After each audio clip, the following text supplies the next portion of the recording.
पवन सुत हनुमान की जय। उमापति महादेव की जय।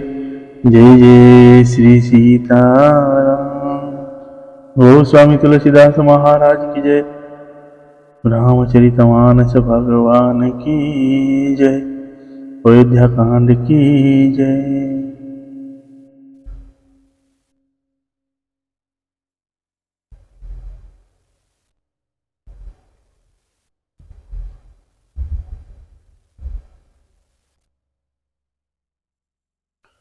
जय जय श्री सीताराम।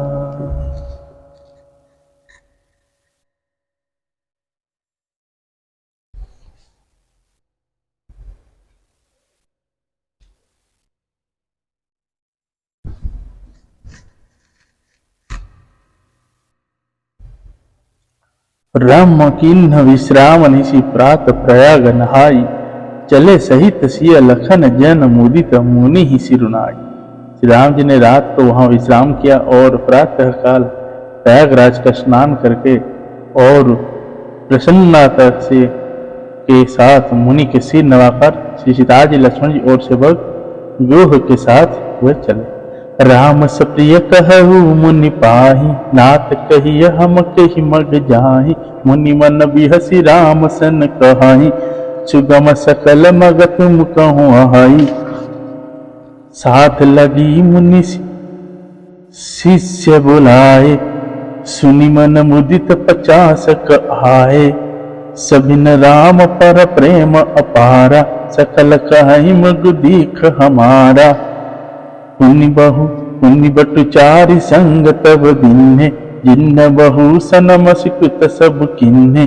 कर प्रणाम शिषि आयुष पाई, प्रमुदित हृदय चल रघुराई। ग्राम निकट जब निकसई जाई, देखहि दरसु नरी नर धाई।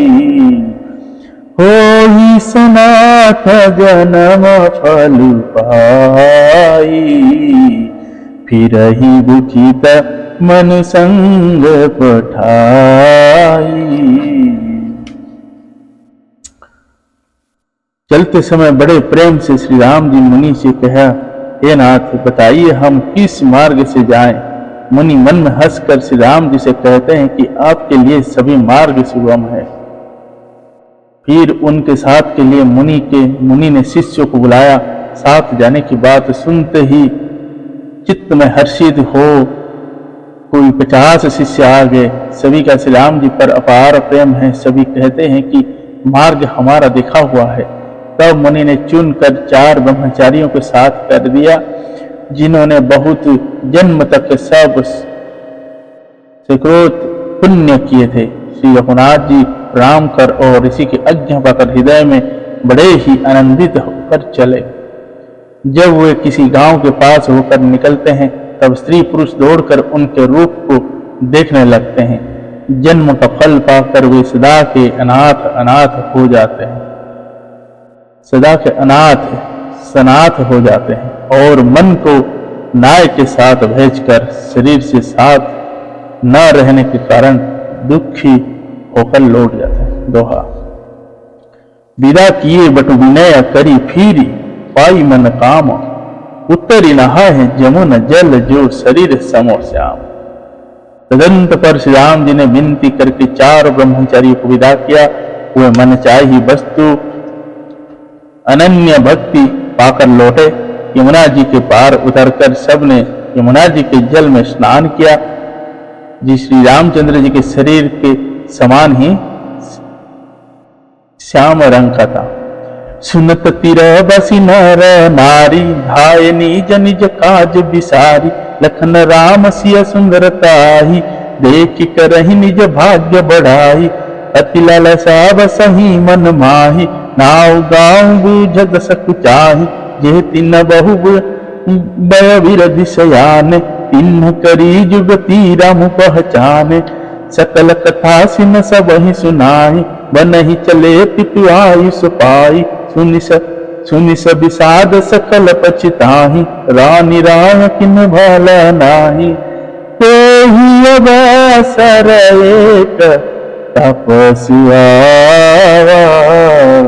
तेज पुंज लगवस सुहावा कभी अलखी तगति बेसु विरागा मन क्रम वचन राम अनुरागा। यमुना जी के किनारे पर रहने वाले स्त्री पुरुष यह सुनकर कि निषाद के साथ दो परम सुंदर सुकुमार नवयुवक और एक परम सुंदर स्त्री आ रही है, सब अपना अपना काम भूल कर दौड़े और लक्ष्मण जी, श्री राम जी और सीता जी का सौंदर्य देखकर अपने भाग्य की बड़ाई करने लगे। इनके मन में परिचय जन्य का बहुत सी लालसाएं भरी है और वे नाम गांव पूछते सपुचाते हैं। उन लोगों में जो वयोवृद्ध और चतुर थे, उन्होंने युक्ति से श्री रामचंद्र जी को पहचान लिया। उन्होंने सब कथा सब लोगों को सुनाई कि पिता की आज्ञा पाकर ये वन को चले हैं। यह सुनकर सब लोग दुखित हो पछता रहे हैं कि रानी और राजा ने अच्छा नहीं किया। उसी अवसर पर वहां एक तपस्वी आया जो तेज का पुंज, छोटी अवस्था का और सुंदर था। उसकी गति कभी नहीं जानते अथवा यह कवि था जो अपना परिचय नहीं देना चाहता था। वह वैराग्य की वेश में था और मन वचन तथा कर्म से श्री रामचंद्र जी का प्रेमी था। इस तेज पुंज तपस के प्रसंग को कुछ टीकाकार खेपक मानते हैं और कुछ लोगों को देखने में यह अप्रासंगिक और ऊपर से जोड़ा हुआ सा जान भी पड़ता है, परंतु यह सभी प्राचीन प्रतियों में है। गुसाई जी अलौकिक अनुभवी पुरुष थे। पता नहीं यहाँ इस प्रसंग के रखने में क्या रहस्य है, परंतु यह क्षपक तो नहीं है। इस तपस को जब कवि अलखित गति कहते हैं तब निश्चय पूर्वक कौन क्या कह सकता है। हमारी समझ से यह तपस या तो श्री हनुमान जी थे अथवा धनस्थ तुलसीदास। दोहा सजल नयन तन पुलक निज इष्ट देव पहचानी परऊ दंड जिमी धर नितल दिशा न जाई बखानी। अपने इष्ट देव के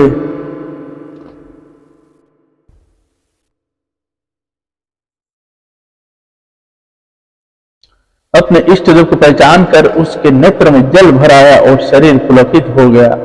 वह दंड की भांति पृथ्वी पर गिर पड़ा। उसकी प्रेम विभल दशा का वर्णन नहीं किया जा सका। राम सप्रेम पुलकी उर्लाबा परम रंक जन पार सुतावा मनहु प्रेम परमारथ दो मिलत धरे तन कह सब को बहुरी लखन पाया न सोई लागा निन्न उठाई उमगी अनुरागा उनसिय चरण धूरि धरि सीसा जननी जानी शिशु दिन्हि असीसा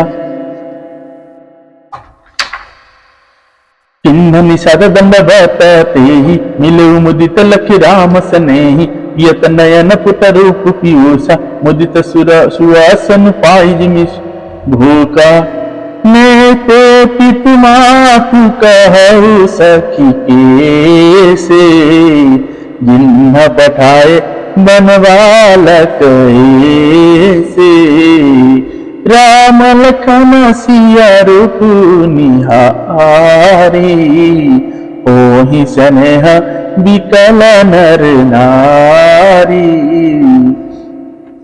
श्री राम जी ने प्रेम पूर्वक पुलकित होकर उसको हृदय से लगा लिया। उसे इतना आनंद हुआ मानो कोई महादरिद्री मनुष्य पारस पा गया हो।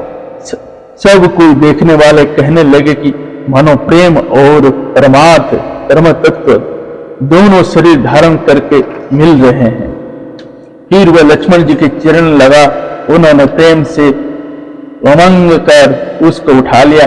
फिर अपने सीता जी की चरण धूल को अपने सिर पर धारण किया। माता सीता जी ने भी उसको अपना छोटा बच्चा जानकर आशीर्वाद दिया। फिर निषाद राज ने उसको दंडवत की। श्री रामचंद्र जी का प्रेमी जानकर वह उस निषाद से आनंदित होकर मिला। वह तपस्वी अपने नेत्र रूपी दोनों से श्री राम जी को सौंदर्य सुधा का पान करने लगा और ऐसा आनंदित हुआ जैसे कोई भूखा आदमी सुंदर भोजन पाकर आनंदित होता है। इधर गांव की स्त्रियां कह रही है, ए सखी, कहो तो ये माता पिता कैसे हैं जिन्होंने ऐसे सुंदर सुकुमार बालकों को वन में भेज दिया है। श्री राम जी, लक्ष्मण जी और सीता जी के रूप को देखकर सब स्त्री पुरुष स्नेह से व्याकुल हो जाते हैं। तब रघुबीर अनेक विधि सखहि सीखा वनु दिन राम रजाय सुशीष धरी भवन गवन ते ही किन। तब श्री राम जी ने सखा गुह को अनेक तरह से घर लौटा जाने के लिए समझाया। श्री रामचंद्र जी की आज्ञा का सिर चढ़ाकर उसने अपने घर को गमन किया।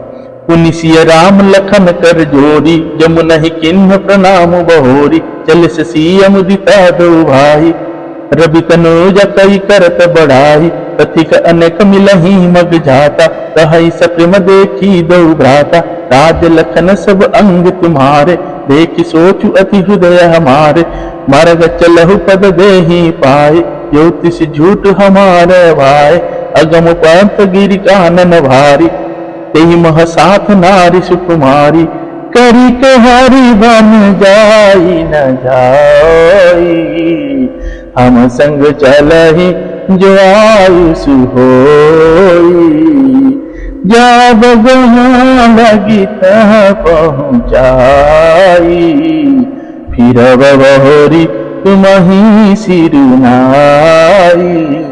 फिर सीता जी, श्री राम जी और लक्ष्मण जी ने हाथ जोड़कर यमुना जी को पुनः प्रणाम किया और सूर्य कन्या यमुना जी की बढ़ाई करते हुए सीता जी सहित दोनों भाई प्रसन्नता पूर्वक आगे चले।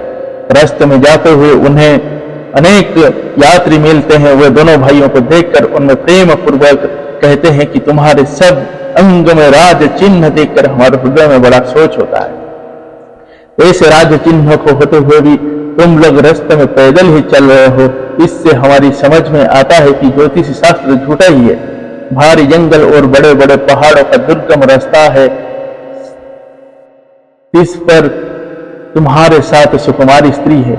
हाथी और सिंह से भरा यह भयानक वन देखा तक नहीं जाता। यदि आज्ञा हो तो हम साथ चलें, आप जहां तक जाएंगे वहां तक पहुंचाकर फिर आपको प्रणाम करके हम लौट आएंगे।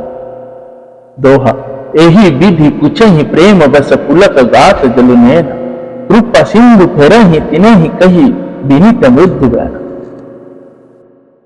इस प्रकार वे यात्री प्रेम बस पुलकित शरीर हो और नेत्र में प्रेम आंसुओं का जल भर कर पूछते हैं कि जो कृपा के समुद्र से रामचंद्र जी कोमल विनय युक्त वचन कहकर उन्हें लौटा देते हैं। जो पुर गांव बरस बस मग माही तिनहि नाग सुर नगर सिहाई केहि सिकोत कहि घरी बसाए धन्य पुण्यमय परम सुहाय जहाँ जहाँ राम चरण चली जाहि इन्ह समाह अमरावती नाही पुण्य पुंज मग निकट निवासी इनहि सराहि सुरपुर वासी जो भरि नयन बिलो कहि सारामहि सीता लखन सहित घन श्यामहि जे सर सरित राम अवगवहि गहहि तिन्हि देव सर सरित सराहि जेहि तर तर प्रभु बैठई जाई तरहि कलप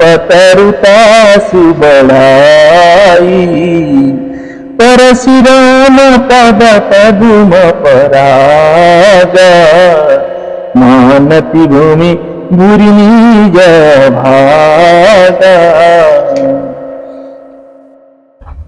जो गांव और पूर्व रास्ते में बसे हैं नागों और देवताओं के नगर उनको देखकर प्रशंसा पूर्वक ईर्ष्या करते और लालचते हुए कहते हैं कि किस पुण्यवान ने किस शुभ घड़ी में इनको बसाया था जो आज ये इतने धन्य और पुण्यमय तथा परम सुंदर हो रहे हैं।